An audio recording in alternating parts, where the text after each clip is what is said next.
বুঝুন, আপনি তো আমার কথা বুঝতে পারছেন না। বাইরে থেকে তুললে ভালো হয়।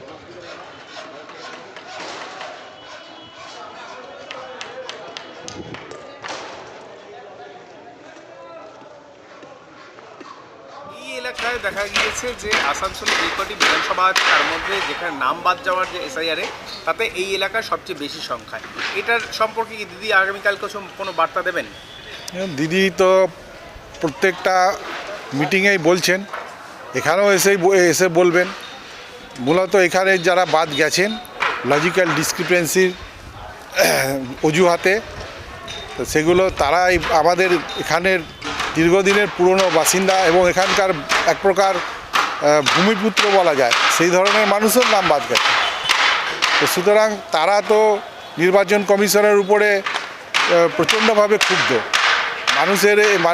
মানুষ বুঝতে পেরেছে যে দিদি অনেক চেষ্টা করেও প্রচুর নামকে এই বাদ দেওয়ার হাত থেকে বাঁচিয়েছেন, কিন্তু অনেক নাম তারপরেও কিন্তু বাদ চলে গেছে।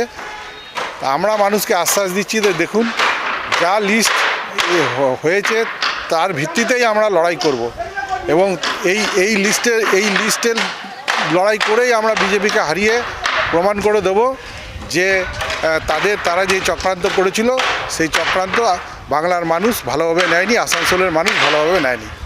আগামী দিনে দিদির যে সভা, কালকে যে সভা হয়, সবার ফলে হচ্ছে যে আপনারা বাড়তি কতটা উৎসাহ পাবেন বা হচ্ছে দলীয় কর্মীরা যারা রয়েছে তারা কতটা আরও উৎসাহিত হবে এই সভায়? দেখুন, এখানকার মানুষ তো প্রচণ্ডভাবে উৎসাহিত আছে।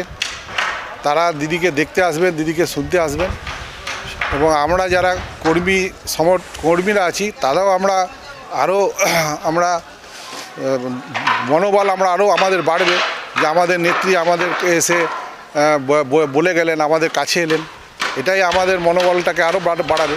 এর ফলে কি ভোটের মার্জিন বাড়ানো সম্ভব হবে? অবশ্যই মার্জিন তো বাড়বে। দিদি যেখানে মিটিং করবে সেখানে আমাদের ভোট যে কিছু অতিরিক্ত হবে সে বিষয়ে কোনো সন্দেহ নেই। আপনার নাম পরিচয়? আমার নাম অনিমেষ দাস, আমি এই ব্লকের প্রেসিডেন্ট।